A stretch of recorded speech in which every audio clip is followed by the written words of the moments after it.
Butil-butil ang pawis ni Michelle. Dahil kinakailangan niya mag-research tungkol sa kanilang aralin sa ilang asignatura. Marami din silang proyektong gagawin. Aminado siyang hindi siya ganoon kagaling sa aralin at tanging sa pagpapaganda lamang siya eksperto.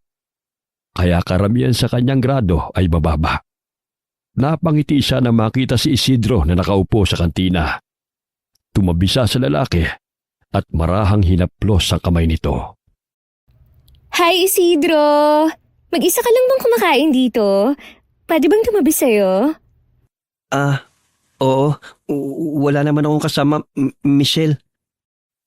Hindi makapaniwala si Isidro na pinansin siya ng babae na lihim niyang iniibig. Magkaklase sila noong sekundarya at may lihim na siyang pagtingin sa dalaga. Kaya't masaya siya nang malaman na sa iisang paaralan lamang sila nag-aaral nang makatungtong sa kolehiyo. Napaawang ang kanyang bibig nang hawakan ng dalaga ang kanyang kamay. Kumusta ka Isidro? Gusto mo bang lumabas tayo? Talaga, Michelle? Hindi mo na ako iniiwasan? Pagpasensyahan mo na kung iniiwasan kita nun Busy lang talaga eh. Pero pagbibigyan kita na makasama ako. Kailan ba ang free time mo? Kung free time, wala nga sa ngayon. Paano kasi ang dami kong tatapusin na proyekto? Patong-patong na nga eh. Hindi ako makakapasa pag hindi ko itong magagawa at maipasa sa aking mga guro. Maaari bang tulungan mo ko, Isidro? Batid ko namang maalam ka sa mga bagay na to eh. Walang problema, Michelle. Handa akong tulungan ka. Masayang nakipagkwentuhan si Isidro sa babaeng kanyang iniibig. Sa wakas ay pinansin din siya nito. Halos na manhid ang buo niyang katawan nang maglapat ang kanilang mga balat. Tinulungan ng binata ang dalaga sa paggawa ng proyekto nito. Unang araw ay magkasama sila. Walang pagsidlan ng tuwa ang binata dahil kahit papano'y nakakasama niya ang dalagang pinakamamahal. Napalulun ng sariling laway si Isidro nang yumuko sa kanyang harapan si Michelle. Kaya't kitang-kita niyang malulusog na dibdib nito na lumalabas sa spaghetti strap nitong suot. Dahil sa nirerespeto niya si Michelle, siya lang kusang umiwas na mapansin ang maseselang parte ng katawan ng dalaga. Ngunit lingid sa kanyang kaalaman na sinasadya ng dalaga na magpakita ng maseselang parte ng katawan nito upang mas epektibong pangaakit ito sa inosenteng si Isidro at gawin ang lahat ng kanyang kagustuhan. Pagod na ako eh. Maaari bang magpahinga muna, Isidro? Sumasakit na rin kasi ang mata ko. Malagkit ang tingin ni Michelle sa binata habang nakaharap ito sa kanya. Mapapansin ang pamumula ni Isidro dahil sa pang-aakit ng dalaga. Bagamat ng sumunod na araw ay ipinaubaya na ni Michelle ang lahat ng mga gawain kay Isidro, kapalit ng pangako na makakasama siya nito na manood ng sine na silang dalawa lamang. Hindi alintana ni Isidro ang hirap habang pinagsasabay ang kanyang aralin sa mga ipinagagawa sa kanya ng babaeng pinakamamahal. Kahit nagtatrabaho siya sa gabi, habang nag-aaral naman sa umaga, ay nagagawa pa rin niyang balansehin ang kanyang oras. 2:00 na madaling araw palaging natutulog si Isidro. Bagamat kinakaya niya ang lahat sa pagnanais na makasama si Michelle. Yun ang pinangahawakan niya, nakayanin ang lahat ng hirap upang mapalapit sa dalaga. Humahangos na sinalubong ni Isidro si Michelle sa hallway upang ibigay ang folder na naglalaman ng piniresearch nito. Magandang araw, Michelle. Ito na pala yung pinagagawa mo. Pasensya na dahil ngayon ko lang ito natapos. Tinanggap ni Michelle ang folder na ibinigay ng binata. Namangha siya dahil sa husay at napakapulido ng mga nilalaman ng nakasulat doon. Maraming salamat Isidro pero 2 pa lang to eh. May 3 pa akong gagawin. Isusunod ko na lamang yon. 1 linggo pa naman ang ibinigay na palugit sa'yo, di ba? Kaya pa nating tapusin yun. Maaari bang ikaw na ang gumawa nun, Isidro? Nahihilo kasi ako at sumasakit ang ulot mga mata ko sa kakatutok sa computer. Sige, ibibigay ko na lamang ulit sa'yo. Wala nang nagawa ang binata. Kahit ang pinag-usapan nila ng dalaga ay tutulungan lamang niya ito. Subalit sa kanya pa inasa ang lahat ng gawain. Napabuntong hininga na lamang ang binata na magpaalam si Michelle sa kanya dahil may importante pa itong gagawin. Yun din ang dahilan kung bakit palagi siyang kinakausap ng babae. Kahit papano ay nasisilayan niya ang magandang mukha ni Michelle at masaya na siya roon. Masalampak na napaupo si Michelle sa silya katabi ni Karen. Kinuha niya ang alkohol sa kanyang baga at halos maubos na ang isang bote sa kakaspray niya sa buo niyang katawan. Kulang na lang ipaligo mo yung alkohol Nangangati kasi ako sa tuwing lumalapit yung Isidro na yan sa akin. Nakakadiri ang malalaki niyang tigyawat. Baka mahawa pa ako. Sino bang nagsabi sa'yo na lapitan mong taong yun? At saka, mabait si Isidro kahit ganun ang mukha niya. Mabait na sa mabait.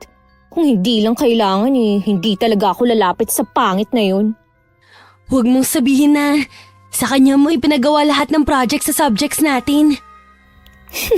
Ganda ang puhunan ko, girl. Kaya ayan, walang kahirap-hirap. Hindi nasasabog ang utak ko sa mga projects na yan.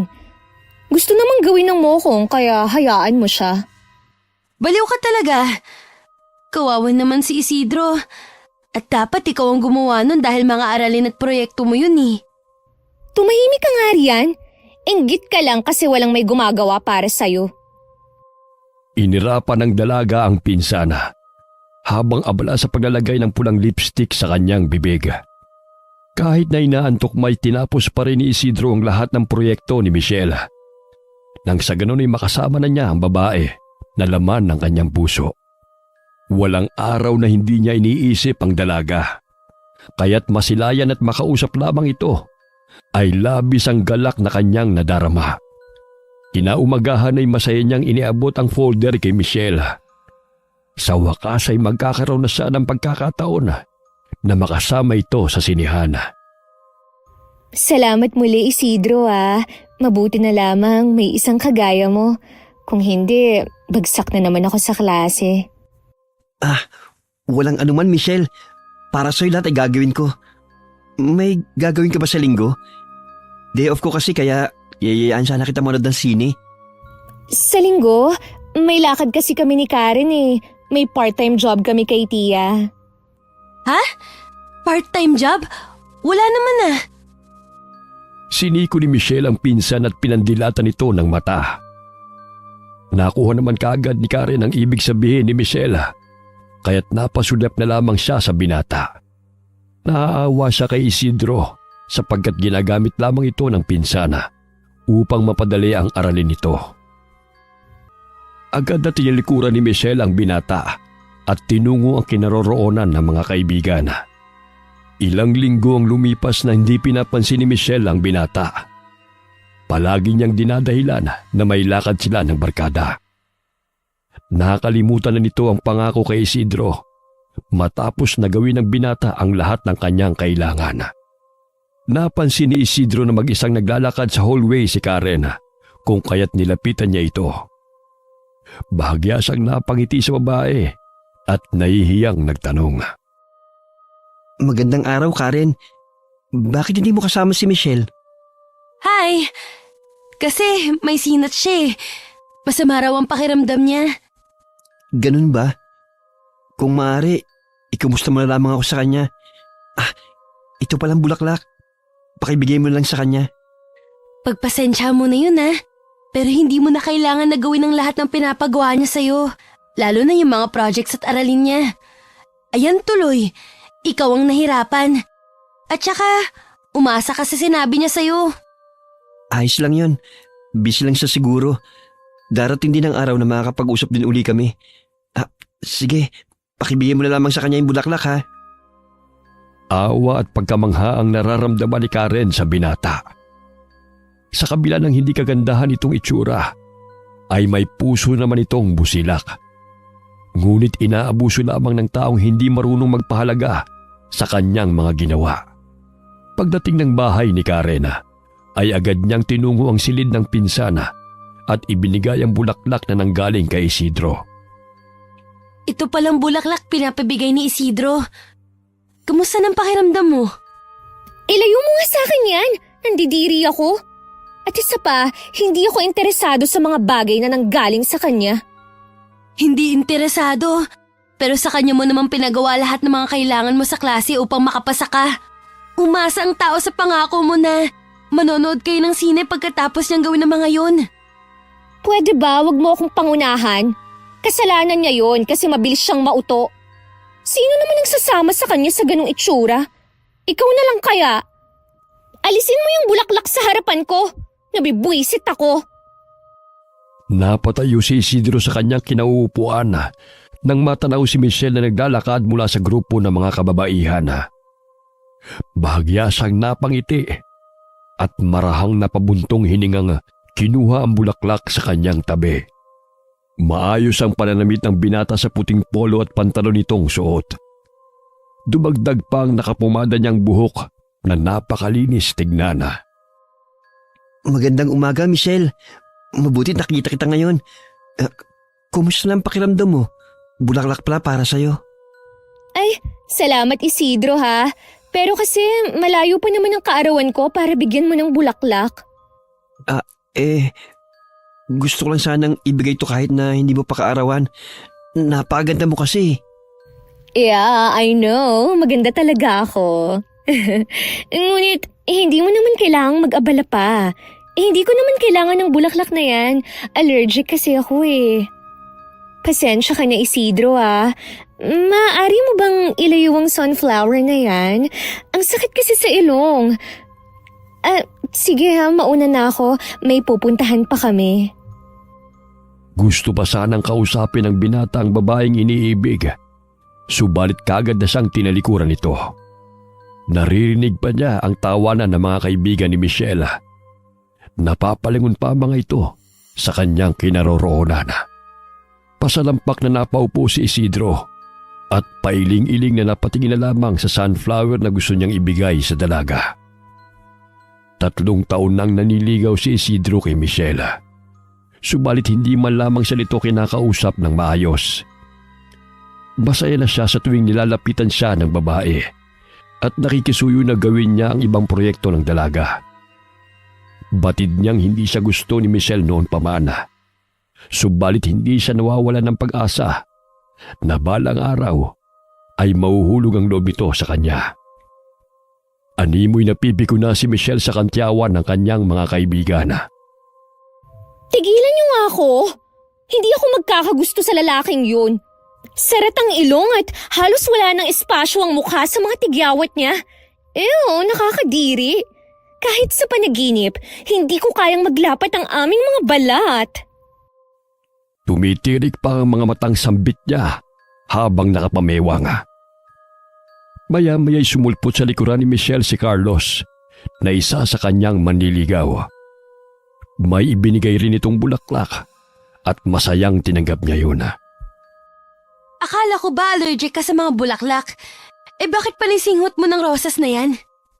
Siyempre, kung galing ba naman sa pogi eh. Drama lang ang allergic na yun. Allergic kasi ako sa pagmumukha ng pangit na lalaking yun. Pwede ba hinaan mo yung boses mo sakaling marinig pa tayo? Nakipagkwentuhan si Michelle kay Carlos. Ilang sandali nagpaalam ang lalaki nang may tumawag sa kanyang cellphone. Hindi na ito makasasabay sa dalaga pauwi dahil may lakad silang magkakaibigan. Napatingin si Karen sa pinsan na masayang tinatanaw ang manliligaw palayo sa kanilang kinaroroonan. Sa kakapili mo, baka si Isidro pa ang makatuluyan mo. Abay, sobrang imposible yan. Sa ganda kong to, papato lang sa isang engot na yun? Naisip ko lang, umiikot ang mundo girl. Baka sa kakataboy mo kay Isidro, siya pa pala makakatuluyan mo. Itiko mo nga ang bibig mo kung wala kang sasabihing maganda. Ikaw na lang kaya ang magpaligaw sa Isidro na yun. Total, awang-awa ka sa pangit na mokong na yun. Kakainis. Hinirapan ni Michelle ang pinsana at patuloy na sinisingkot ang rosas na ibinigay ni Carlos. Ilang sandali na padaan si Isidro sa kanilang kinaroroonan. Michelle, akala ko ba'y allergic ka sa mga bulaklak, kaya hindi mo tinanggap ang binigay ko. Nakikita mo ba to? Rosas to. At isa pa, pwede bang layuan mo na ako, Isidro? Nakakaumay ang pagmumukha mo eh. Pasensya ka na, Michelle. Sa susunod, rosas na ibibigay ko sa'yo. Wag na! Ang gusto ko, layuan mo ko. Ayoko sa'yo. Hindi tayo bagay. Sana maintindihan mo yon. Inis na idinikit ni Michelle ang hinunguyang bubble gum sa buhok ng binata. Padabog itong umalis, sabay irap kay Isidro. Pagpasensya mo na yun, Isidro ha. Dati ko pang sinasabing ayaw niya sa'yo eh. Ikaw lang to nagpupumilit na mapansin niya. Isa pa, wala na kasi siyang kailangan eh. Nagawa mo ng proyekto na kailangan niya. Kaya ayan, sinungitan ka na. Ilang beses ko na rin sinabihan ng pinsan kong yan. Pero ang artean may pagka-spoiled kasi eh. Sige Isidro, mauuna na ako ah. Mag-ingat ka pa uwi. Mapaklang napangiti na lamang si Isidro kay Karena. Magpinsan ang dalawa, ngunit ang layo ng ugali nila sa isa't isa. Si Karen ay pala kaibigan na. Hindi katulad ni Michelle na namimili ng kakaibiganin na, lalo na yung may kaya sa buhay. Labag man sa kalooban ni Karen ang ginagawa ng pinsan sa binata, wala naman siyang magawa dahil hindi naman sinusunod ng pinsan ang kanyang mga payo.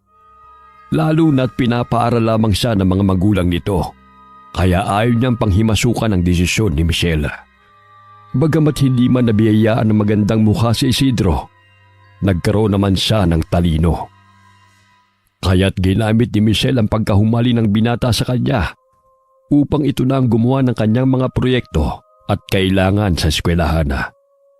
Maganda lamang ang pisikal niyang kaanyuan na siyang kinahuhumalingan ng mga kalalakihan. Subalit tamad mag-aral at mahina ang utak. Malungkot na lumabas ng paaralan si Isidro. Tulala niyang tinatahak ang daan nang biglang nagulat siya sa tinig na bumati sa kanya. Oh, Isidro, bakit parang buhat-buhat mong daigdig? Wala po. Pagod lang po ako. Pagod? O di ka pinansin ang babaeng mahal mo? Kamakailan lang sabi ka ikwento sa akin na kinakausap ka ng Michelle na yun. Nasaan ay sinasabi mo may pag-asa ka sa kanya? Yun nga rin po ang buong akala ko Ginamit lang pala ako para magawa ko yung proyekto niya upang makapasa sa mga subjects niya. Ganun siguro kapag mahal mong tao, nabubulag at nagiging binga sa katotohanan kahit na ginagamit ka lang para sa pansariling interes. Ay nako, tignan mo, saka huhumaling mo sa babaeng yan. Di mo napansin ang bubblegum na dumikit sa buhok mo. Ayan tuloy, nasira ang ayos na ayos mong buhok. Siya pong naglagay niya, Mang Loloy. Sinabi niya sa akin na ayaw niya sa mga pangit na katulad ko. Wala na talaga akong pag-asa pa. Kinuha ni Mang Loloy ang dumikit na bubblegum sa buhok ng kaibigan. Awang-awa siya sa binata nang marinig ang pagkasawi nito sa pag-ibig. Isang mabuting estudyante si Isidro. Nag-aaral siya sa umaga at waiter naman sa gabi sa isang restaurant. Dahil sa kanyang kasipagan ay natutustusan niya ang pangangailangan ng kanyang dalawang nakababatang kapatid. Sa murang isipan ay ulila na silang magkakapatid. Nakilala niya si Mang Loloy na tindero ng fishball sa labas ng kanilang paaralan. Naging malapit sila sa isa't isa at itinuring niyang ama ang naturang lalaki. Hindi nagkaroon ng anak si Mang Loloy at ang asawa nitong si Aling Daisy. Kaya kahit papano ay masaya ang Ginoo sa tuwing kausap niya si Isidro. Sige po, Mang Loloy. May trabaho pa po ako mamaya Ito po palang bulaklak. Ibigay niyo na lamang po sa asawa niyo.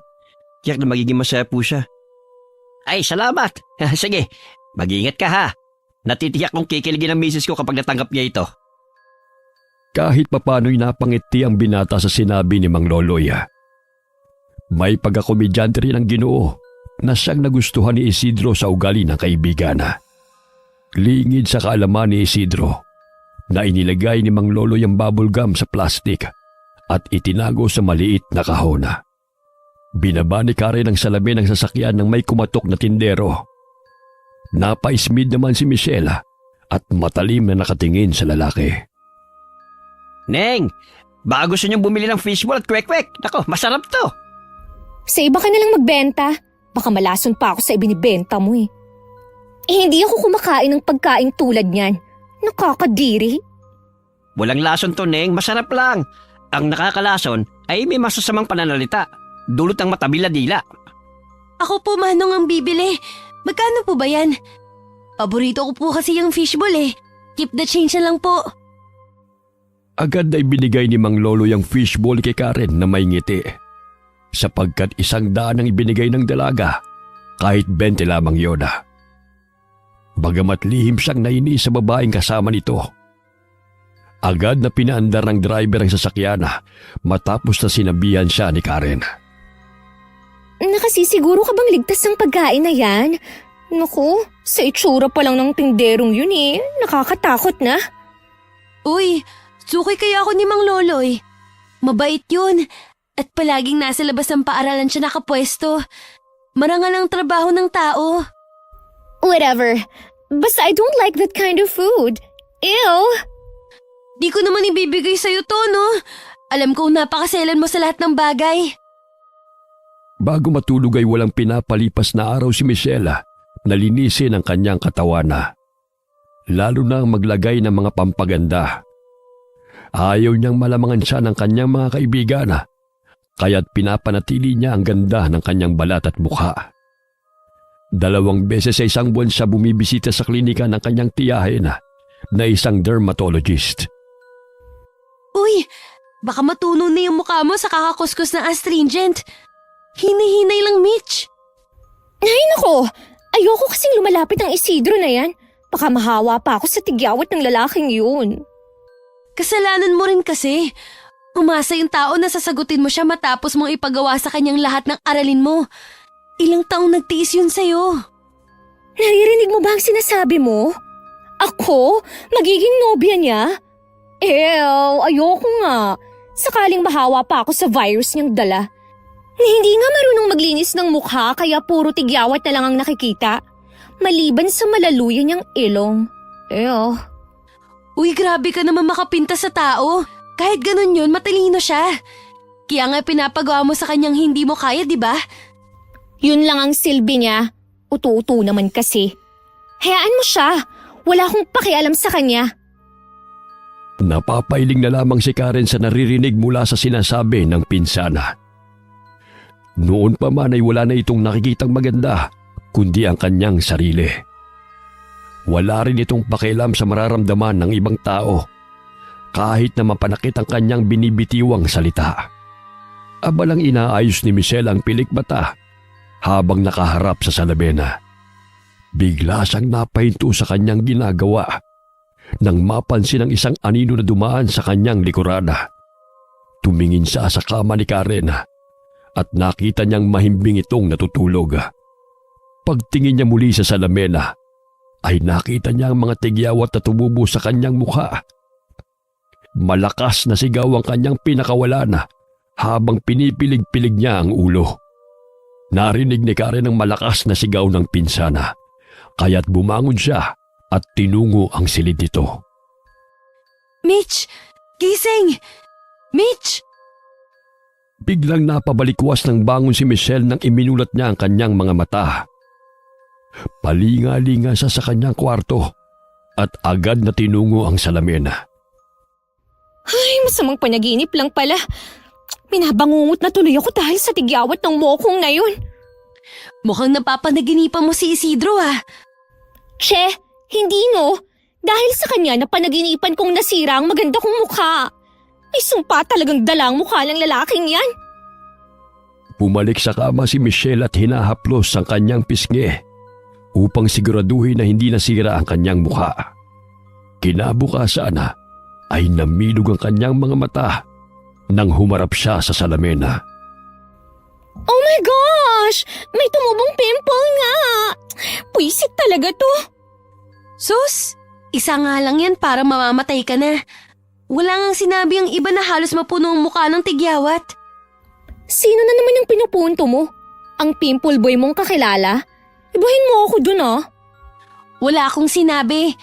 Yan kasi, puro pamimintas ang ginagawa mo sa tao kaya tinubuan ka ng tigyawat. Tumigil ka na. Stress na ako, dinadagdagan mo pa. Lihim na natatawa si Karen sa reaksyon ng pinsana nang makita ang tumubong tigyawat sa kanyang pisngi. Nilagyan niya yun ng antibacterial cream upang maghilom. Subalit imbis na gumaling ay mas lalong namula at sumakit pa ito. Kaya't nagpasama siya kay Karen upang pumunta sa klinika ng kanyang tiyahin upang ipasuri. Dahil sa daming nilalagay na pampaganda at kung anong trending ay ipinapahid ni Michelle sa kanyang mukha, kaya't na-irritate at tinubuan ng malaking tigyawat. Narinig mo bang sinabi ni Tia sa'yo? Hindi lahat ng hiyang sa mukha ng iba, pwede rin sa balat mo. Iyan tuloy ang nangyari. Imbes na gumanda ka, na-infection tuloy ang tigyawat mo. Tumahimik ka nga. Hindi pwedeng makita to ng mga kaibigan natin. Tsaka napagtatawanan ako ng mga yun. Yan lang, parang ang laki-laki na kagad ng problema mo. Gagaling din yan pag magandang lumalabas sa bibig mo. Nakakasiguro ako dun. Inis na napasulyap si Michelle sa pinsana. Napapangiti na lamang si Karen dahil sa hindi mapakali si Michelle sa nangyari sa kanyang mukha. Isang buwan nang lumipas, sinagot ni Michelle ang manliligaw niyang si Carlos. Halos madurog ang puso ni Isidro nang makita niyang magkasama ang dalawa habang magkahawak ang kamay. Napayuko siya na mapadana mga ito sa hallway kung saan siya naroon. Ipinagmamalaki ni Michelle sa kanyang mga kaibigan ang pogi niyang nobyo. Maging siya'y taas noong lumalakad nang manumbalik ang kanyang makinis na mukha. Ipinagmamalaki rin siya ni Carlos sa mga kaibigan nito dahil sa kagandahan niyang taglay. Napapailing na lamang si Isidro sapagkat napaka-imposible naman talagang magustuhan siya ni Michelle, lalo na may nobyo na ang dalaga. Araw-araw na siyang hinahatid ni Carlos sa kanilang bahay. Mabuti na lamang at gumaling na ang pesting tigyawat na yun. Ay, nagdulot yun ng malaking stress sa akin. Kaya nanambalik na naman yung pagkapintasera mo. Kasi maganda ka na ulit sa tingin mo. Anong pintasera? Kasalanan ko bang maganda ako at pangit lang talaga siya? Kawawa naman yung kaklase natin na pinahiya mo dahil ayaw mo siyang tumabi sa'yo. Ang daming upuan sa akin patatabi. Mamaya mahawa ako sa magaspang niyang balat at butas-butas niyang mukha. Huwag kang ganyan. Sige ka, mamaya sa panlalait mo babalik sa yung lahat ng sinasabi mo. Che, hindi mangyayari yun dahil alagang-alaga ako, no? Sayang naman ang pagpapaganda ko kung tatabi lang sa akin ay mga pangit. Basta sinasabi ko sa'yo, hinay-hinay lang sa panlalait. Isinilid ni Mang Loloy ang bubble gum na may nakadikit pang hibla ng buhok ni Isidro sa garapona. Inilagay niya yun sa altara na may nakasinding itim at pulang kandila. May isinulat siya sa papel at agad na sinunog yun. Inilagay niya ang abo sa garapona kasama ng bubble gum. Napasulyap siya sa asawang nakahiga sa kawayang papag na mahimbing na natutulog. Matagal nang baldado ang asawang si Aling Daisy. Buhat na ma-stroke ito habang sila'y nagtitinda sa gilid ng kalsada. Kaya't madalas na lamang itong napipirme sa bahay. Mas minabuti ni Mang Loloy na magtrabaho kahit siya'y may katandaan upang matustusan ang gamot ng asawa. Lumapit siya sa tabi ng asawa at hinaplos ang mukha nito. Gagawin ko lamang ito upang iparana sa mga taong walang modo kung paano laitin ang ibang tao. Ipararamdam ko rin sa kanyang kalupitan ang kanyang kawalang hiyaan. Ilang sandali nagising ang ginanga. Napatitig lamang si Aling Daisy sa asawa. Gustuhin man niyang magsalita, ngunit walang kataga ang kumakawala sa kanyang bibig. Dahil naparilsa ang kanyang katawan, hirap na siyang gumalaw. Abala si Michelle sa pag-aayos ng kanyang pilikmata. Nang biglang may mapansin na dumaan na anino sa kanyang likurana, kinabahan siya sapagkat wala namang tao maliban sa kanilang dalawa ni Karen. Maya-maya'y lumabas ng banyo si Karen, kung kaya't napabuntong hininga si Michelle at biglang humarap sa pinsana. Hindi ka pa ba tapos mag-ayos? Baka mahuli ka na sa pagdiriwang. Sandali na lang to. Biglang namilog ang mga mata ni Michelle nang malagas ang kanyang mga pilikmata habang ito'y kanyang inaayos. Nanginginig ang kanyang mga kamaya habang pinapakita nito kay Karen. Sis, tingnan mo. Nalagas ang aking mga pilikmata. Ano nang gagawin ko? Ang pangit tingnan.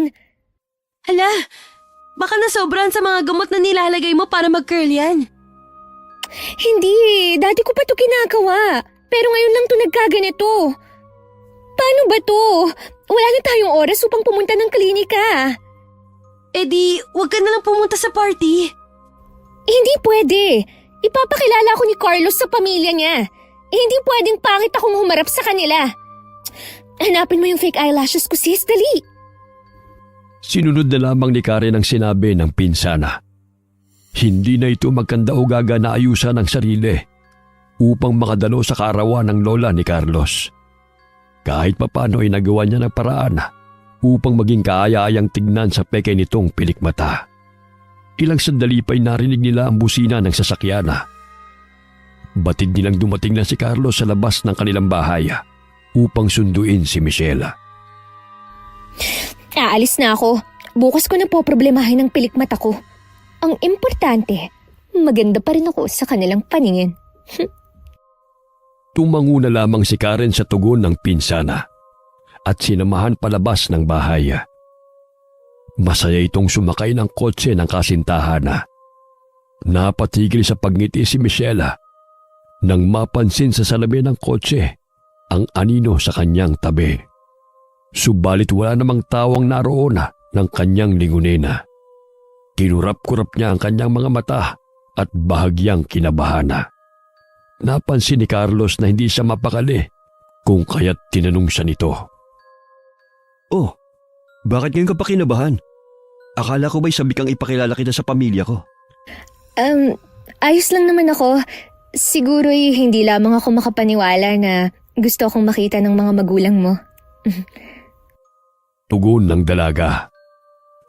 Ngunit tila tumatayo ang mga balahibo ni Michelle sa hindi may paliwanag na kadahilanan. Nangangati na rin ang kanyang mga mata.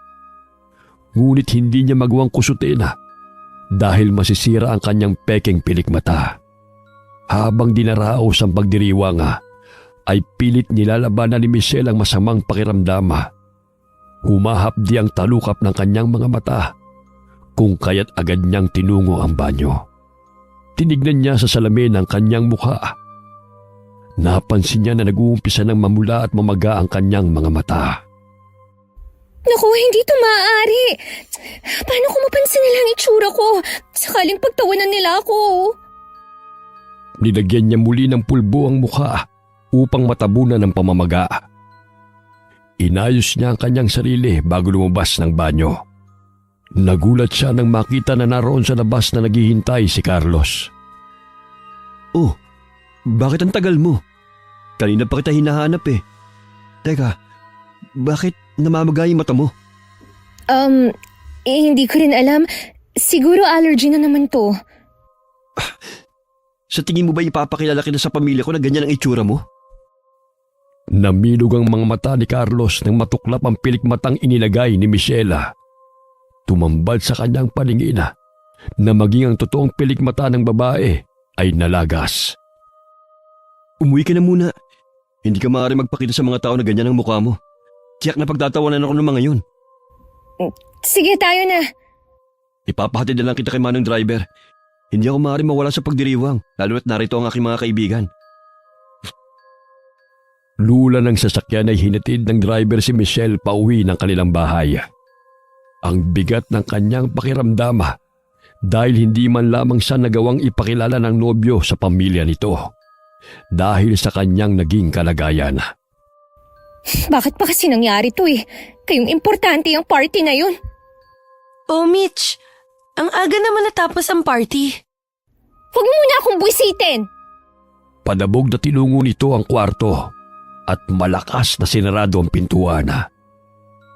Humagulgol siya ng iyak nang makita ang magang-maga niyang mga mata. Uminom siya ng gamot upang maibsan ang kirot at pamamagano na. Hinayaan na lamang siya ni Karen at bumalik ito sa paglilinis ng bahay. Kinabukasan ay napansin ni Michelle na wala pa ring pagbabago sa kanyang nararamdaman. Dumagdag pa ang kanyang pagkainis nang hindi man lamang tumawag si Carlos upang siya'y kumustahin. Tinawag niya si Karen upang samahan siya sa doktora para ipagamot ang namamaga niyang mga mata. Baka epekto na yan ng mga samot-saring gamot na inilalagay sa pilikmata mo, sis. Baka na-irritate kaya nagkaganyan. Kaya nga magpapadoktor tayo, di ba? Kung maaari ay isarado mo yung bibig mo. Hindi ko kailangan ng opinyon mo. Okay, tara na po. Nagsuot ng itim na salamin si Michelle upang maikubli ang pamamaga ng kanyang mga mata. Bagamat wala pa ring pagbabago sa kanyang ugali, kahit gano'n na ang nangyayari sa kanya. Sinabi ng doktor na marahil nagka-impeksyon ang kanyang mga mata dahil sa samot-saring kemikal na kanyang ginagamit. Paano na po yan, Dok? Hindi na ba tutubo ang pilikmata ko? Lamlam ang mga matang tugon ng dalaga. Pinayuhan siya ng doktor na inumin ang mga gamot na inireseta at bawal na lagyan ng kolorete ang kanyang muka upang lubusan na siyang gumaling. Wala nang magawa si Michelle kundi sundin ang payo ng doktor. Bagamat hindi siya sanay na lumabas na hindi mapungay ang kanyang mga mata sa tuwing humaharap sa mga tao. Tiisin mo na muna, sis. Upang lubusan kang gumaling. Matatapos di ang paghihirap mo. Nasasabi mo lang yan dahil hindi ikaw ang nagkaganito. Ilang araw o linggo pa ang hihintayin ko bago to gumaling at tumubong muli ang mahabang pilikmata ko. Kaya nga, hintayin mo na lang ang araw na yun. Sa ngayon, sundin mo ang payo ng doktor. Pumasok ng paaralan ng nakasalamin si Michelle. Pinagtawanan siya ng kanyang mga kaibigan nang makita ang nangyari sa kanyang mukha. Dumagdag sa kanyang pagkainis nang makita si Carlos, kaya't nilapitan niya ito upang kausapin. Babe, bakit hindi ka man lang sumasagot sa aking mga message at tawag? Busy ako, Michelle. Marami kasi akong ginagawa eh. Oh, diyan ka na. Hinahanap na ako ni na Frank. Sandali, kausapin mo muna ako. May problema ba tayo? Bakit mo ba ako iniiwasan? Mahigpit na hinawakan ni Michelle ang kamay ng kanyang kasintahan. Subalit malakas na hinilayo ni Carlos. Dahilan para mabuwal siya sa kanyang kinatatayuan at mahulog ang salamin na kanyang suot. Hanggang ngayon di pa rin gumagaling yung magang-magang mata mo? Tapos tatanungin mo ako kung bakit hindi kita pinupuntahan? Aba, malay ko kung anong sakit ang dumapo sa'yo. Mahawa pa ako. Ito lang, ayaw mo na kagad sa akin? Allergy lang to, Carlos, at hindi nakakahawang sakit. Kahit anong paliwanag at pakiusap ni Michelle sa kasintahan ay hindi na siya nito pinapakinggan. Tila nandidiri si Carlos sa kanya kung kaya't nilalayuan siya nito. Mabilis na tinungo ni Isidro kinaroroonan ni Michelle upang tulungan itong makabangon. Humahagulgol sa iyak si Michelle dahil ayaw siyang kausapin ni Carlos. Inalalayan ni Isidro si Michelle na makatayo. Subalit malakas siyang itinulak nito at binulyawan. Bitiwan mo nga ako! Ikaw ang dahilan kung bakit nagkandaleche-leche ang mukha ko! Dahil sa kapangitan mong taglay kung kaya't nagkalat yung mga dala mong mikrobyo! Tingnan mo nga yung mukha mo! Pinutakti ng tigyawat yung balat mo! Tapos may lakas ka pa ng loob na manligaw at lumapit sa akin!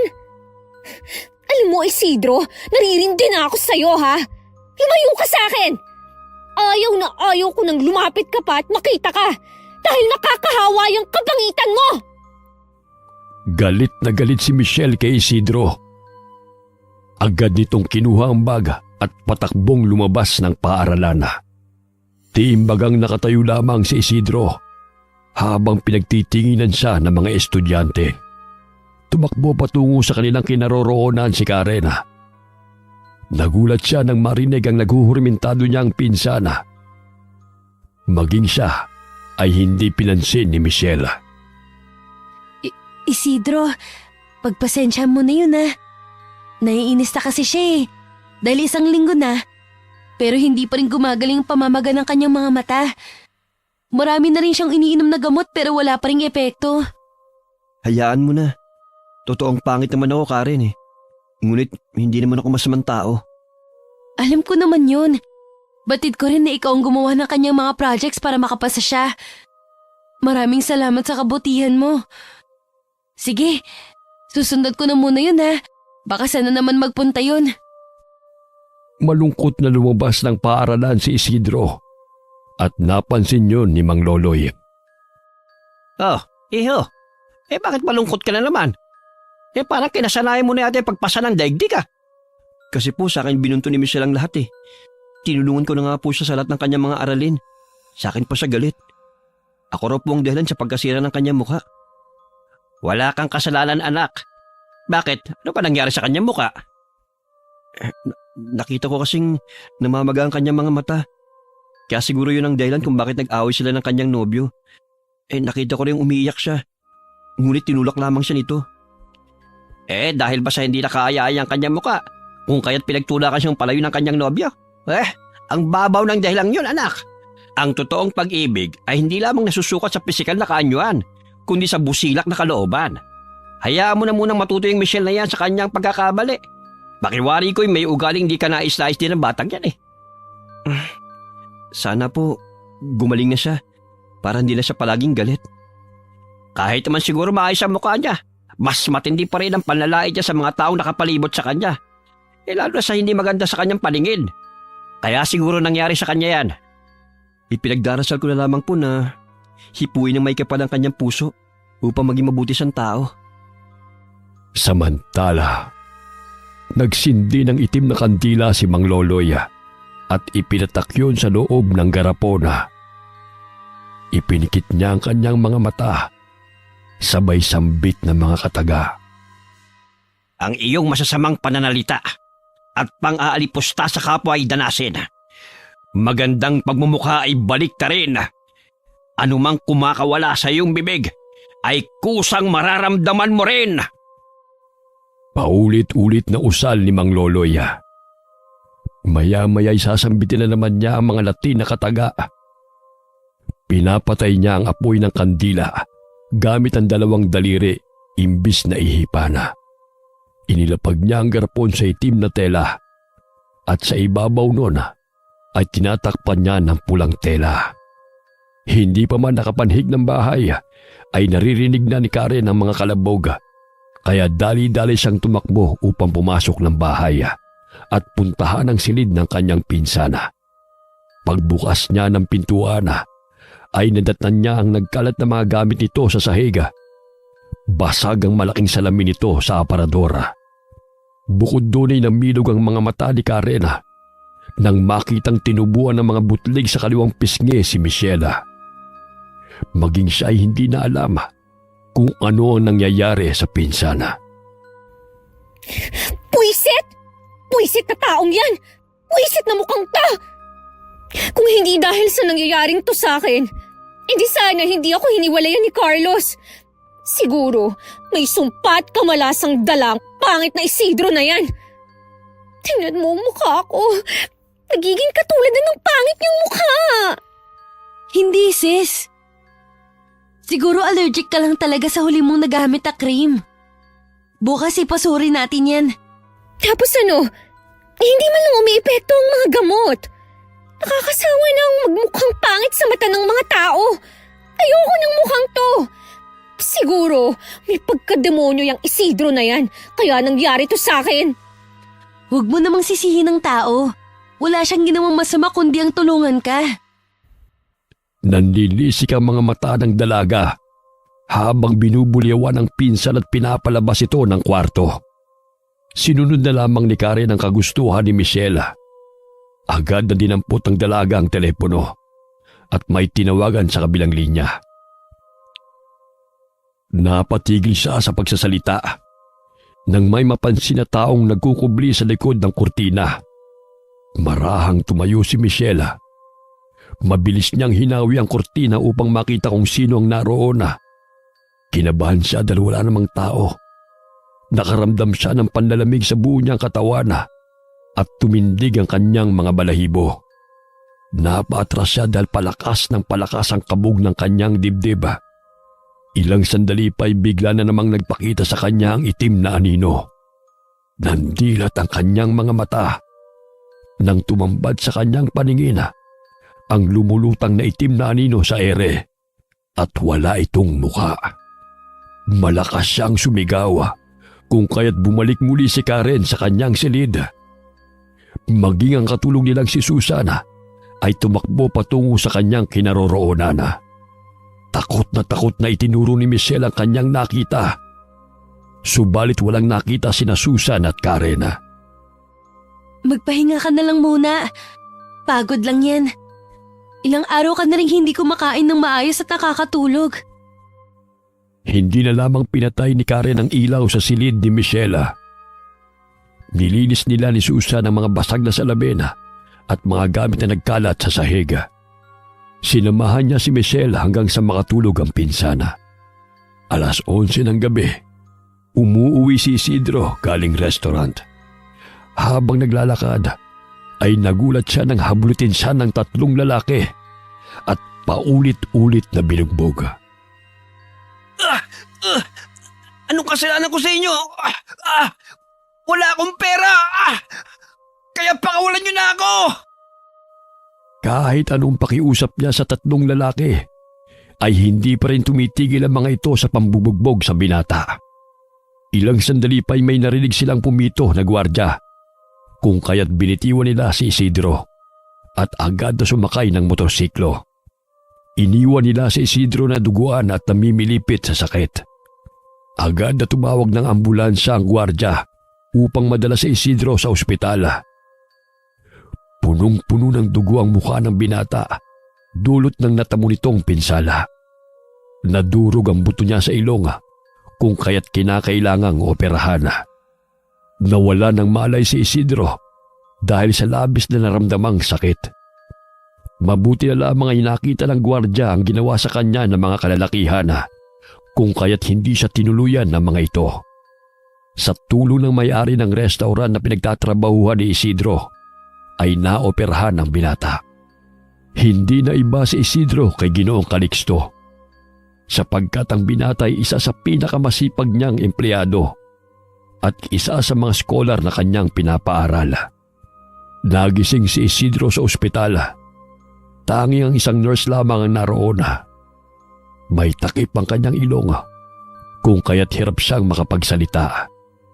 Maya-maya'y iniluwa ng pintuan ng pinsan niyang si Danny, nakasamahan rin niya sa trabaho. Mabutit nagising ka na, Insan. Pinaghahanap na ng mga pulis yung may gawa niyan sa'yo sa tulong ng gwardya. Nahihilo pa ang binata dahil sa gamot na itinurok sa kanya. Mabigat pa rin ang kanyang ulo, kung kaya't kahit anong pilit niyang makabangon ay hindi niya magawa. Huwag ka na mag-alala. Sinanay na muna ang bala sa 2 mong mga kapatid. Tsaka sinagutan ni boss ang gastusin dito sa ospital, kaya magpagaling ka. Tumango na lamang si Isidro bilang tugon at pasasalamat sa pinsana. Nagkataon na day off ni Danny nung gabing binugbog si Isidro, kung kaya't wala itong kasama nang siya'y umuwi. Hindi sukat akalain ng binata na pagtitripan siya ng mga kalalakihan. Ilang araw na natili si Isidro sa ospital. 1 linggo siya bago nakalabas ng pagamutan. Pinagpahinga muna siya ni Ginoong Calixto hanggang lubusan siyang gumaling.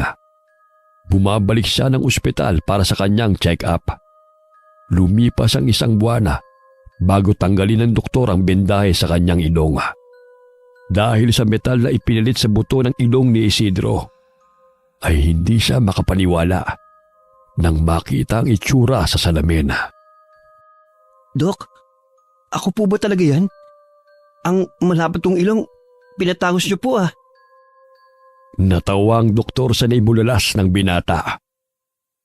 Maging ang kanyang pinsana ay namangha sa pagbabago ng itsura ni Isidro. May magandang dulot din ng pambubugbog sa iyo. Magpabugbog din kaya ako. Sobrang kasiyahan ang nadarama ni Isidro nang makita ang pagbabago sa kanyang mukha. Hindi na katulad ng dati na malapad ang gilid ng kanyang ilong. Tinanggal ng mga doktor yun kung kaya't umaliwalas ang kanyang mukha.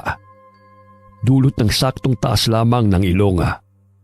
Animoy kahawig na siya ng paborito niyang artista na si Vong Navarro. Habang nasisiyan si Isidro sa pagbabago ng kanyang mukha, ay ganoon na lamang ang pagkayamot ni Michelle sa palala ng palala niyang kalagayan. Hindi na siya pumapasok ng paaralan dahil pinagtatawaran na siya ng kanyang mga mag-aaral. Sa tuwing lumalabas siya ng bahay, ay nakatalokbong siya ng bandana at nakasuot ng salamin. Sinundan niya ang sasakyan ni Carlos upang tukuyin kung saan ito pumupunta. Naningkit ang kanyang mga mata nang makitang bumaba ito sa isang kondominium at sinalubong ng isang babae na pamilyar ang mukha. Bumaba siya ng sasakyan at padabog na tinungo ang kinaroroonan ng dalawa. Mga walang iya kayo! Mga taksil! Ikaw na babae ka! Itinuring kitang kaibigan tapos ikaw lang pala ang aagaw sa boyfriend ko! Pwede ba, Michelle? Huwag ka mag-iskandalo rito. Tignan mo nga yung mukha mo. Sa tingin mo ba'y magugustuhan pa rin kita sa itsura mong yan? Tantanan mo si Carlos! Kung ayaw mong sirain ko yung pagmumukha mong ilusyonada ka! Umalis ka na nga rito. Hayaan mo na kami. Hindi ka nakagandahan, Michelle. Pero kung kumakawala sa bibig mo, hindi pa rin ka nais-nais. Wala ka pa rin pinagbago. Diyan ka na nga. Halos madurog ang puso ni Michelle dahil ipinagpalit siya ni Carlos sa kaibigan niyang si Beatriz na may makinis na kutis. Hayaan mo na nga sila. Huwag mong ipilit ang sarili mo sa taong ayaw sa'yo. Parang kabuti ka na bigla na lamang susulpot. At bakit mo ako sinusundan? Natural. Nag-aalala ko sa'yo eh. Baka mapano ka dahil sa galit mo. Sumakay ng sasakyan sila Michelle at Karen. Mabilis yung pinaharurot ng dalaga. Bumuhos ang luha sa kanyang pisngi dahil sa matinding galit kina Carlos at Beatriz. Hindi niya napansin na tumatawid ang isang lalaki na sakay ng bisikletang de Caritona. Mabuti na lamang ay nakailag ang tindero at tanging kariton nito ang nabangga. Wisit talaga oh! Bakit kasi paharang-harang ka sa daan ha? Aba, Ineng, hindi mo ba nakita tawiran nito? Nababasa ba yung nakapaskal sa karatula?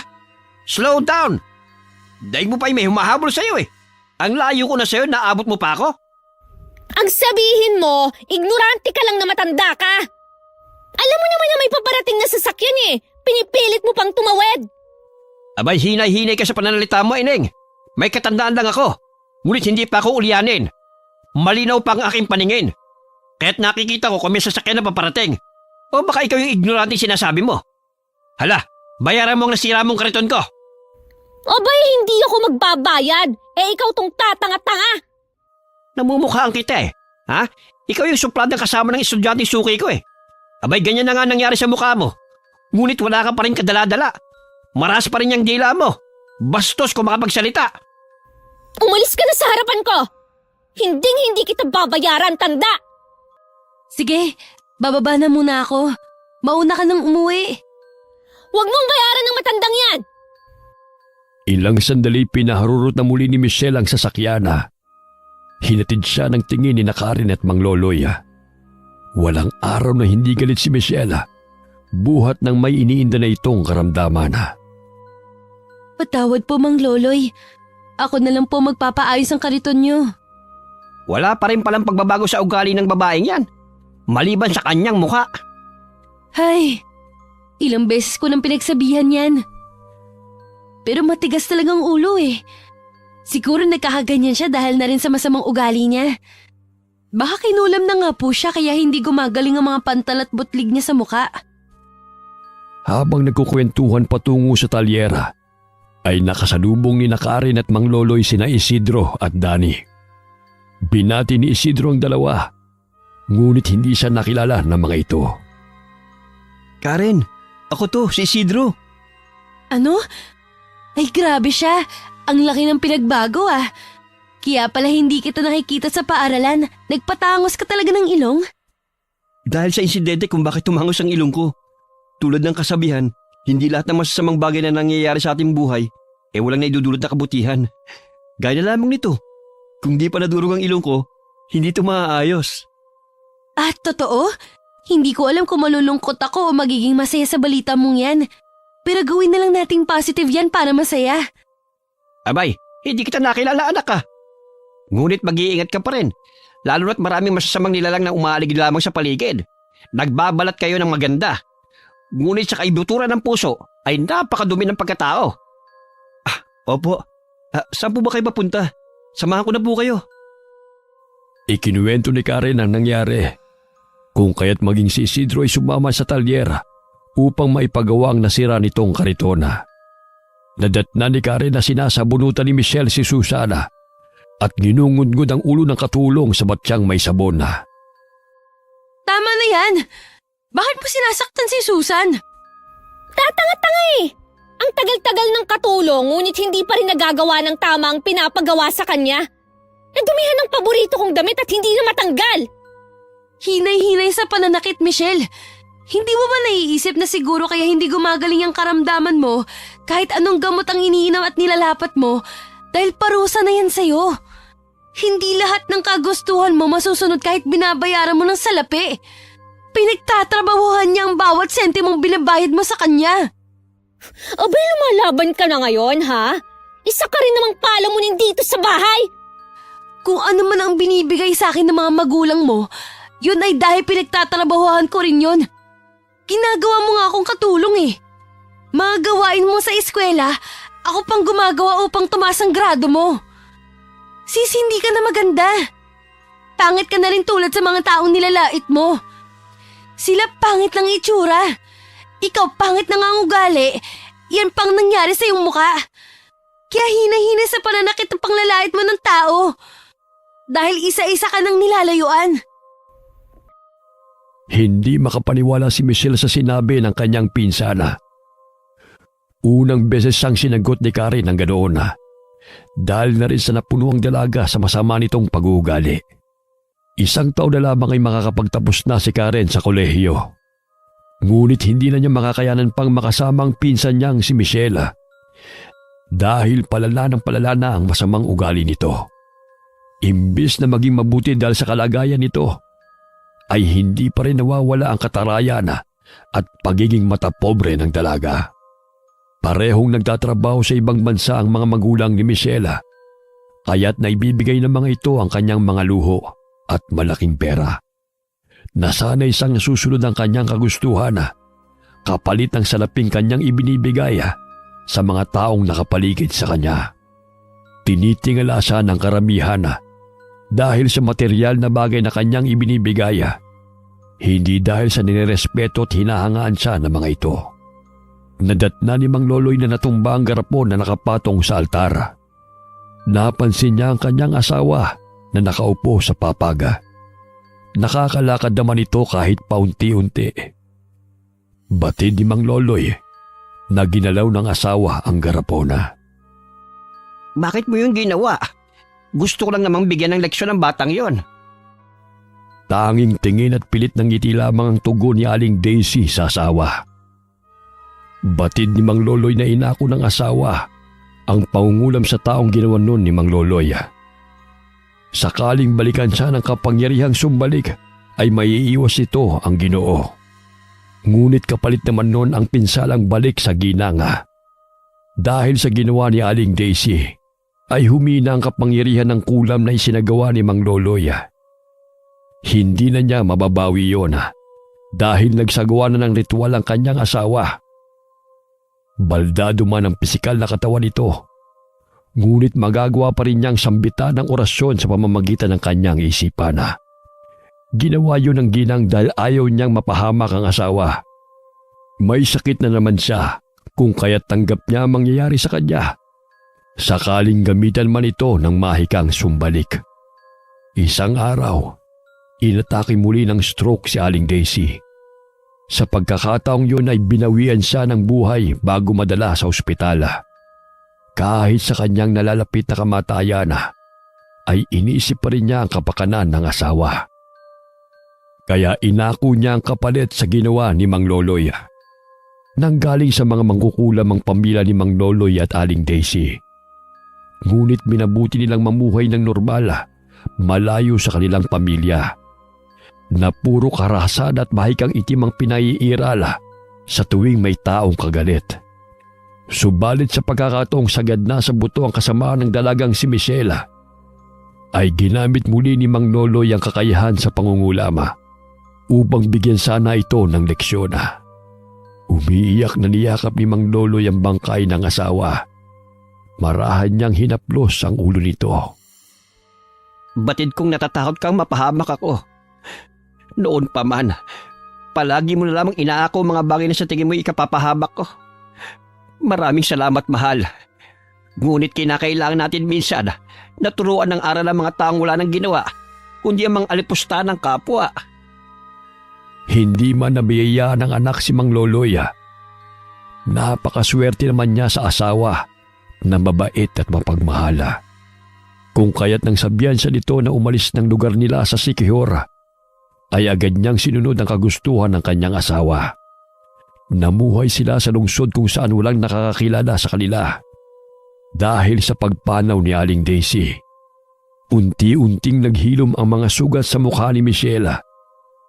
Subalit hindi pa rin nawawala ang mga itim na marka sa kanyang mukha. Bumabalik sa kanyang isipan ang sinabi ng kanyang pinsana na baka kinulam siya dahil sa masama niyang ugali. Kaya't naisipan niyang ipakulam ang mga taong nanloko sa kanya. Naghanap ng maalam na mangkukulam si Michelle. Nakilala niya ang tindera sa palengke na may tiyahin na dalubhasa sa kapangyarihang itim at pangungulam. Nagbayad ng malaking halaga si Michelle upang gawin ang kanyang kagustuhan na pahirapan ng mga taong sanhi ng kanyang paghihirap. Nagpasama siya sa tindera. Nasa tarangkahan pa lamang sila ng bahay ay ramdam na ng matandang mangkukulam na ang babaeng kasama ng kanyang pamangkin ay biktima ng kulam. Mabutit na kapanhi ka, iha. Alam mo bang kinulam ka? Ngunit napawalang bisa ang kulam sa'yo dahil pumanaw ang may kagagawan nun sa'yo. Nanlaki ang mga mata ni Michelle nang marinig ang sinabi ng matandang babae. Umupo siya sa mesa na nakaharap sa matanda. Inilibot niya ang kanyang mga mata at nangilabot siya nang makita ang nakakatakot na mga bagay sa loob ng bahay nito. Mga itim na kandila ang nakasindi at napapalibutan din yun ng itim na kurtina. Kulam? Kinulam ako? Kaya siguro nangyari to sa akin. Sinong kumulam sa akin, Lola? Yan ay hindi natin malalaman sapagkat wala ng kapangyarihang itim ang bumalot sa'yo. Ramdam ko ang bigat sa iyong puso. Babayaran kita ng malaking halaga. Basta't gawin mo lamang ang aking kagustuhan. Walang problema, iha. Subalit hindi ganun kadali ang gumamit ng itim na mahika. Maaaring bumalik ito sa'yo. Maaari ding hindi. Depende na lamang kung ang taong pinakulam mo ay walang alam sa tinatawag na sumbalik. Ngunit kapag may sumbalik siyang taglay, tiyak na babalik sa'yo anuman ang ginawa mo. May nangyari na bang pumunta sa'yo rito na binalikan ng kanilang pinakulam? O ang sumbalik na yan, whatsoever? Masasabi ko 2% lamang sa 100% ang gumagamit ng sumbalik. Karamihan ay walang alam na sila ay pinakulam hanggang sa araw ng kanilang kamatayan. Yun naman pala eh. Huwag kang mag-alala. Ang mga ipapakulam ko ay mga tatanga-tanga. Kaya hindi ako babalikan ng mga yun. Makaganti man lamang ako sa kanila. Sinira nila ang buhay ko. Kinuha niya ang litrato sa kanyang baga at ibinigay yun sa matandang mangkukulama. Agad na umusan ng orasyon ng matandang babae. Pinahawakan niya ang itim na kandila kay Michelle. Inutusan niya ang dalaga na isalang sa ibabaw ng apoy ang litrato na gusto niyang ipakulam. Ilang sandali tumahimik ang matanda at tinitigan siya nito ng matalim. Ramdam ko ang labis na poot sa iyong puso. Sigurado ka bang itutuloy mo ito, Iha? Gawin mo na lamang ang ipinag-uutos ko. Ayan, 50,000, paunang bayad. Basta, pahirapan mo yan. Sa isang mangkukulam na katulad ni Tandang Trinidad, wala siyang pakialam sa mga taong pinapakulam sa kanya. Ang importante sa kanya ay ang salapi. Sakaling lumaban man ang taong pinakulam ng kanyang kliyente, ay hindi naman sa kanya ang balik ng mahikang itim, kundi sa taong nag-utos sa kanya. Sa katulad ni Lola Trinidad, ang kanyang ginagawa ay trabaho lamang. Walang halong emosyon, lalo na ang awa. Hindi lahat ng mangkukulam ay masasama. Katulad na lamang ni Namang Loloy at Aling Daisy. Pinipili nila ang mga taong kanilang ginagamitan ng mahikang itim. Yun ay ang mga taong may masasamang pag-uugali. Malakas ang palahaw ni Beatriz nang makita ang sarili sa salamin. Tinubuan siya ng pantal sa buong katawan. Nilalabasan pa ito ng malalapot na likido na siyang sanhi ng masangsang na amoy. Bawat araw na lumilipas ay palala ng palala ang kalagayan ng babae. Kahit na ipinasuri na ng kanyang mga magulang sa mga doktor, ay hindi pa rin ito nalulunasan.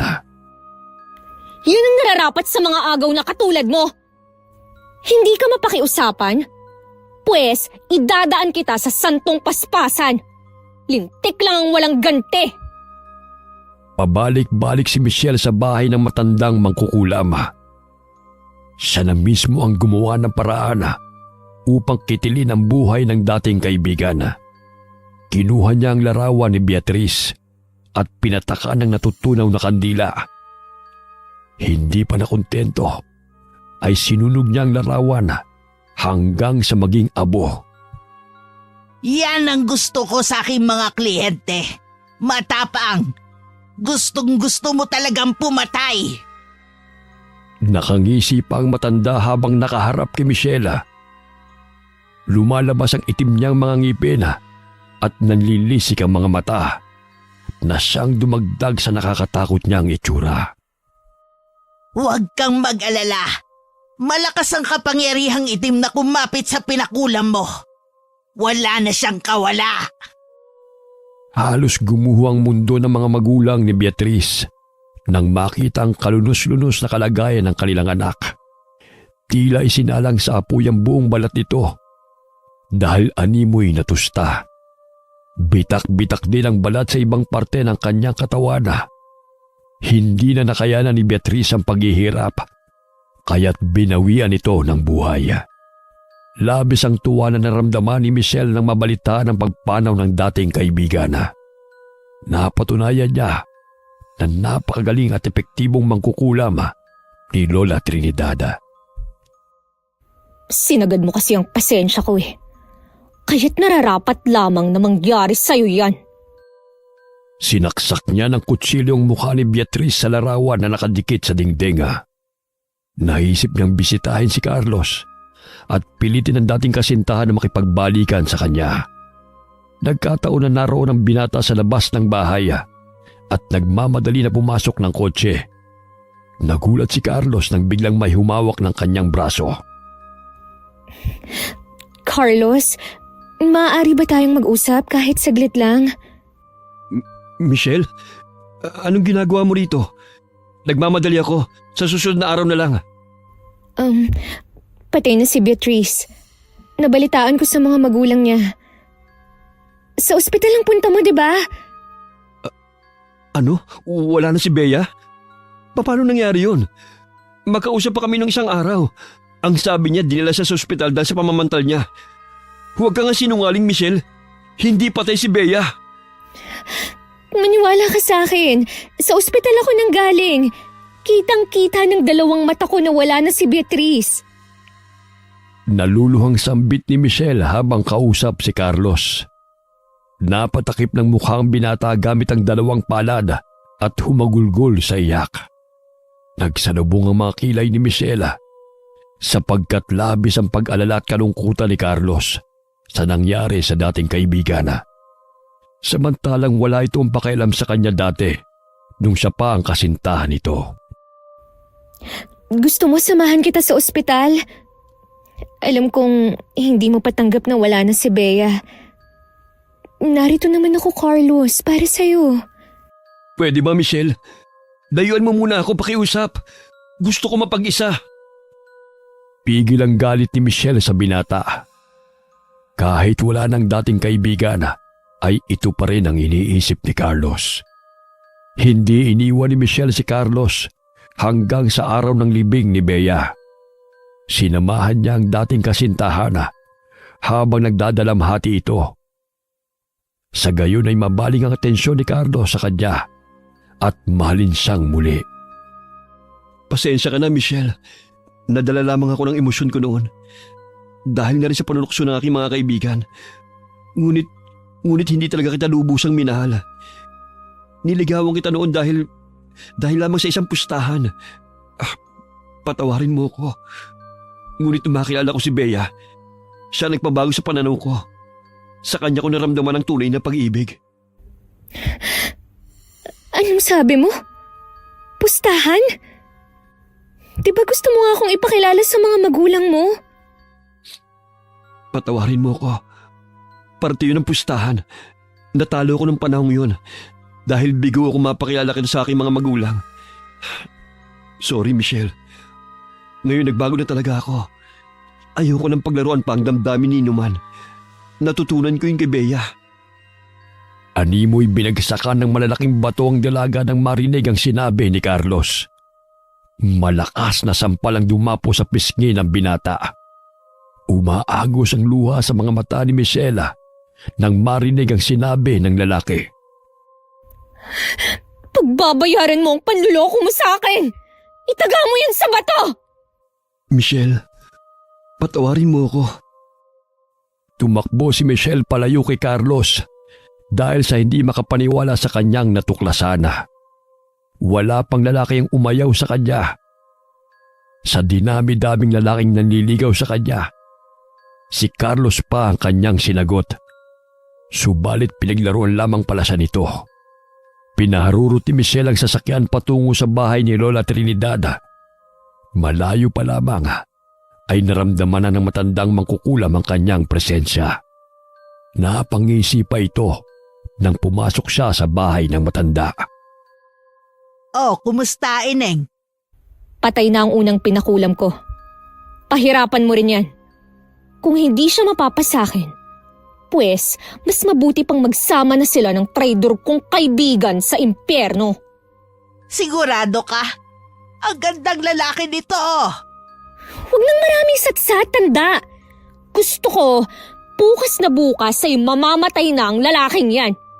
Ayoko nang makita siyang muli. Inilapag niya ang dala niyang pera sa harapan ng matanda. Masaya yung tinanggap ng mangkukulama at ibinigay sa lasinggero nitong anak. Kinuha ng matanda ang maliit na manika at idinikit doon ang litrato na ibinigay ng dalaga sa kanya. Oh, ikaw na ang bahala kung anong gagawin mo sa kanya. Kumithit ng tabako ang matandang mangkukulama at ibinigay yon sa mukha ni Michelle. Halos masuka si Michelle ng malanghapang usok at hininga ng matanda. Ano ba yan? Kung maaari, huwag mo na ulit gawin yan, Lola. Napakabaho ng hininga mo. Hindi kita binabayaran para ipalanghap sa akin ang hininga mo. Kasama yan sa orasyon ko. Huwag kang maarte. Gawin mo na ang gusto mong gawin sa manikang yan at makakaalis ka na. Kumuha si Michelle ng karayom at tinusok-tusok ang buong katawan ng manika. Tuluyan na siyang nilamo ng puot at wala na itong awa kung pumatay. Kinabukasan ay umugong ang balita sa kalunos-lunos na sinapit ni Carlos. Tadtad ang saksak ang buo nitong katawan. Pinaghihinalaan ng kapulisan na kagagawan niyo ng mga magnanakaw. Basag rin ang bungo nito. Natagpuan ang kanyang bangkay sa loob ng kotse na nakaparada malapit sa hotel. Subalit walang nakitang salarin sa CCTV. Bukod sa itim na anino na mabilis na nagpaikot-ikot sa sasakyan nito. Napanood ni Mang Loloy ang balita sa telebisyon. Naramdaman niya na ang itim na anino ay ang mahikang itim na dulot ng kulam. Malayo pa lamang ay tanaw na ni Isidro ang matandang kaibigan. Tumakbo siya patungo sa kinaroroonan ng matanda at masayang ibinalita na malapit na ang kanyang pagtatapos sa kolehiyo. Maya-maya'y dumating si Karen at nakipagkwentuhan din sa matanda. Ang dalawang estudyanteng kaibigan ng kanyang kasama hanggang sa mailibing ang kanyang asawa. Itinuring na siyang ama ng dalawa. Napanood niyo ba yung balita tungkol sa estudyanteng namatay? Carlos ang pangalan.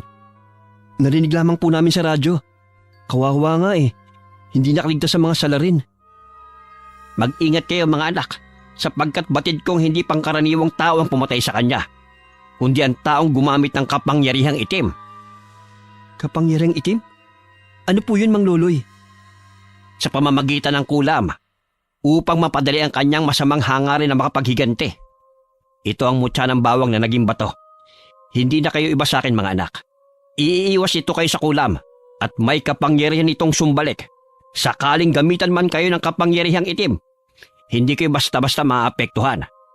Huwag niyo yang ihiwalay sa inyong katawan, sapagkat nararamdaman kong malapit lamang ang taong may masamang budhi. Tinanggap ng dalawa ang ibinigay ni Mang Loloy na bawang na naging bato. Proteksyon nila yon sa mga taong may masasamang hangarin. Maraming salamat po, Mang Loloy. Kayo rin po mag-ingat din. Agad na nagpaalam ang dalawa matapos silang mag-usap. Inihatid ni Isidro si Karen sa nirerentahan nito. Nagtatrabaho rin ang dalaga sa klinika ng kanyang tiya sa araw na wala itong pasok at nag-aaral din sa umaga. Walang pagsidla ng tuwa sina Isidro at Karen nang sumapit ang kanilang pagtatapos sa kolehiyo. Sa wakas ay nagbunga ang lahat ng kanilang paghihirap. Hindi nila namalayan na naging malapit sila sa isa't isa. Hindi na nahirapan ang dalawa sa paghahanap ng trabaho, sapagkat may trabaho nang naghihintay sa kanila. Si Karen ay ginawang manager ng kanyang tiya sa klinika nito. Samantalang si Isidro ang namahala sa isang branch ng restaurant kung saan siya nagtatrabaho noon. Dahil sa kanyang kasipagan ay pinagkatiwalaan siya ni Ginoong Calixto na kanyang amo. Unti-unting umunlad ang buhay ni Isidro. Ang nooy nilalait dahil sa kanyang pangit na itsura ay tinitingala na ng karamihan. Nang dahil kay Karen ay unti-unti nagbago ang magaspang na balat ni Isidro. Marami mga makinarya na dulot ng makabagong teknolohiya upang pagandahin ang balat. Kahit papano'y kuminis ang mukha ni Isidro at nawala ang kanyang mga tigyawat sa tulong ng radio frequency at carbon pico laser. Dahil may trabaho na siya at nakayanan ng matustusan ang pangangailangan ng kanyang mukha, ay ginawa niya upang maging presentable rin sa kanilang mga customer at hindi mandiri sa kanya. Noon ay tagahugas lamang siya ng pinggan sa restaurant at nakatakip ng mask ang kanyang mukha. Ngayon ay nakakayanan na niyang humarap sa mga customer nang hindi nahihiya. Napansin ni Michelle ang pinsan na bumaba sa magarang sasakyan kasama ng isang lalaki. Sa hinuha niya ay mayaman ng lalaki, kaya nagka-interes siya sa maniligaw ni Karen. Dali-dali niyang tinungo ang kinaroroonan ng dalawa at binati ang mga ito.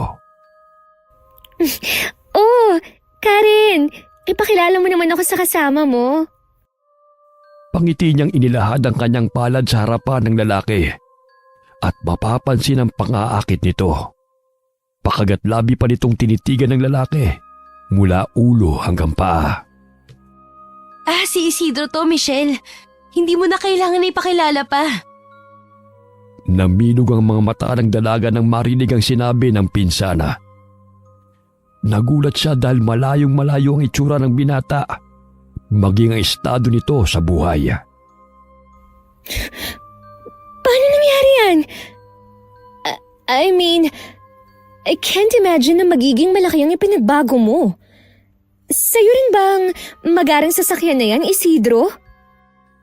Tumango na lamang ang binata. Ngunit hindi na niya sinasagot ang lahat ng tanong ng dalaga, sapagkat batid niyang hindi naman ito interesado sa kanya, kundi sa pagbabago ng kanyang buhay. Walang imposible sa taong masipag, matalino, at higit sa lahat may pangarap sa buhay. Sige, mauna na kami. May session pa kasi si Isidro eh. He needs to relax, sis. Napawang ng bibig si Michelle sa kanyang nalaman na may namumuna namang plano sa kanyang isipan na inalam niya kung saan nagtatrabaho ang binata at naninirahan na.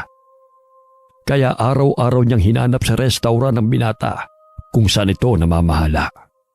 Napangiti siya nang makita si Isidro na papasok sa restaurant na. Inayos niya ang umbok ng kanyang dibdib upang akiting muli ang lalaki. Subalit laking pagkainis niya nang tanging binati lamang siya ng binata at hindi man lamang siya nito kinausap. Isidro, alam mo, pwede naman tayong magsimulang muli eh. Nako, hindi ako makapaniwala na ito ka na pala ngayon. Sana bigyan mo ng second chance ang pagkakaibigan natin. Kung gusto mo, higit pa ron. Ilaan mo na lamang ang iyong oras at panahon sa makabuluhang bagay, Michelle. Isa pa, hindi na ako interesado sa mga walang kwentang bagay. Sa dinami-daming pinagdaanan natin, naway may aral tayong natutunan. Sige, marami pa akong gagawin. Have a nice day, ma'am. Hindi makapaniwala si Michelle na inayawan siya ni Isidro. Kung kaya't naisip na naman niyang puntahan si Lola Trinidad. Akala mo kung sino? Kung hindi ka man lang mapapasakin, ay walang makapagmamay-ari sa'yo. Dahil sa kagustuhan niyang makilala at maging laman ng mga pahayagana, ay gusto niyang mapalapit muli sa binata. Sapagkat naging inspirasyon ang buhay ni Isidro. Mula sa pagiging mahirap, ay nakapagtapos ng pag-aaral. Mula sa hindi kaaya-ayang itsura, ay unti-unting nagbago dahil sa tagumpay ng kanyang natatamasa. May isang journalist na naging interesado sa kanyang buhay at isinulat ang talambuhay ng binata sa pahayagana. Bumalik muli si Michelle sa bahay ng mangkukulama. Sa pagkakataong yun ay gusto niyang gayumahin ang binata. Kung kaya't binigyan siya ng mga sangkap ng matanda na ihahalo sa pagkain nito. Bumalik si Michelle sa restaurant at binigyan ng pagkain at inumin si Isidro. Subalit lihim na itinatapon niyo ng binata sapagkat sinabi ni Mang Loloy sa kanya na may tao magpapahamak sa kanya. Kung kaya't labis ang kanyang pag-iingat at hindi basta-basta nagtitiwala, lalo na sa katulad ni Michelle. Isang buwan na ang lumilipas, ngunit hindi pa rin tumatalab ang panggagayuma ng dalaga. Lingid sa kanyang kaalaman na nagsasagawa ng ritual si Mang Loloy na siyang nagpoprotekta kay Isidro. Kinupkup ng binata ang matandang lalaki nang makapagpatayo na ito ng sariling bahay. Itinuring niya itong tunay na ama. Isinalang ni Mang Loloy ang buhangin sa apoy gamit ang lumang kaldero. Pinatayo niya sa gitna ang pula at itim na kandila at binudburan ang asin ang palibot nito. Sa gayon ay mapoprotekta ng anumang mahikang itim na gustong pumaloob kay Isidro na inuutos sa mamamagitan ng hangin. Nakaramdam ng pagkainis si Michelle dahil hindi tumatalab ang panggagayuma niya sa binata. Kahit na sa paraan ng palipad hangin, naisip niyang patay na lamang ang binata kung hindi naman niya makuha ang kanyang kagustuhan. Ayan ang litrato ng huling papatayin natin. Ang tigas kasi ng bungo eh. Akala mo kung sino? Parang matching naman ang mukha nun. Gusto ko siyang mamatay sa lalong madaling panahon. Napahagikik ang matanda ng kunin ng salapi na inilapag ng dalaga sa kanyang harapan. Nagsimula na itong magsambit ng orasyon. Idinikit nito ang litrato sa lumang manika. Galit na inundayan ang saksakyo ni Michelle ng paulit-ulit. Hindi pa nakontento, ay binusan niya yon ng mainit na tubig. Namilipit si Isidro dahil sa naramdamang sakit sa kanyang tiyana. Hindi niya maipaliwanag ang kirot na nararamdaman kung kaya't kagad siyang pumunta sa ospital. Subalit hindi pa rin napapawi ang sakit na kanyang nararamdaman sa mga gamot na inilapat sa kanya. Tumawag siya kay Mang Loloy, kaya't nagmadali naman ang matanda na puntahan ang binata. Pagpasok pa lamang niya ng ospital, ay ramdam na niya ang bigat ng kanyang katawan. Kinukulam si Isidro. Malakas ang kapangyarihan na gumagawa nito sa kanya. Kinuha niya ang malilit na sangkap na kawangis ng pinatigas na pirasong lupa. Dali-dali siyang pumasok sa kwarto ni Isidro at pinainom ang sangkap na gamot sa binata. Tiisin mo na lamang ang lasa. Makatutulong sa iyo ito, anak. Matinding kapangyarihang itim na gustong pumatay sa iyo. Kinukulam ka. Patuloy na namimilipit sa sakit si Isidro. Ilang sandali pa'y nagsuka siya ng itim na likido. Ngunit patuloy na pinapakain sa kanya ni Mang Loloy ang gamot sa kulam. Maging ang mga nurse ay nataranta, kung kaya tinawag nila ang doktor sakaling sumabog na ang abdo ni Isidro. Ilang sandali pa'y naging maayos na ang kalagayan ni Isidro. Mabuti na lamang ay nailabas niya ang itim na likido. Kung hindi ay tuluyan na siyang mamamatay. Kahit papano'y pinoprotektahan ka ng mutya ng bawang, iho. Habol-habol ang hininga ng binata nang mapawi ang kirot na kanyang nararamdaman. Sinuri siya ng doktora, ngunit maayos na ang kalagayan ng binata. Normal lahat ng resulta ng laboratorio. Kung kaya't laking pagtataka ng doktor kung bakit nagsuka ito ng likido. Unti-unting nanumbalik ang lakas ni Isidro. Kinabukasan ay umuwi na ito sa kanilang bahay at nagpahinga. Binuksan ni Isidro ang telebisyon upang manood ng balita. Laking gulat niya nang makitang nahulog sa bangin ang kotse ni Michelle at lasog-lasog ang katawan nito habang naroon sa loob ng kotse. Walang sino man ang naging saksi sa pagkamatay ng dalaga. Dahil sa sumbalik na kapangyarihang taglay ng mutya ng bawang at ritual na isinagawa ni Mang Loloy, ay bumalik ang kulam kay Michelle. Maging si Lola Trinidad ay nagkaroon ng malubhang karamdaman. Uminit ang buo niyang katawan. Kahit anong gamot ang inilapat ng mga anak niya, ay hindi pa rin ito nalunasan. 2 araw lamang bago namatay si Michelle, ay namatay din ang matandang mangkukulam. Labis ang pag-aalala ni Karen kay Isidro nang mabalitaan ang nangyari sa binata. Hindi sila makapaniwala sa sinapit ni Michelle. Ramdam ni Mang Loloy na ang naturang babae ang siyang sanhi ng kulam. Lumipas ang panahon at nagkamabutihan sina Isidro at Karen. Umunlad ang kanilang pamumuhay dahil sa kanilang kasipagan at tiyaga. Hindi nasusukat ang kagandahan ng tao sa panlabas na anyo, kundi sa kabutihan ng puso. Sa modernong panahon ngayon, ay wala nang imposible na pagandahin ang sarili dahil sa tulong ng makabagong mga teknolohiya. Ngunit ang kabutihan ng puso at pagkatao ay walang katumbas na halaga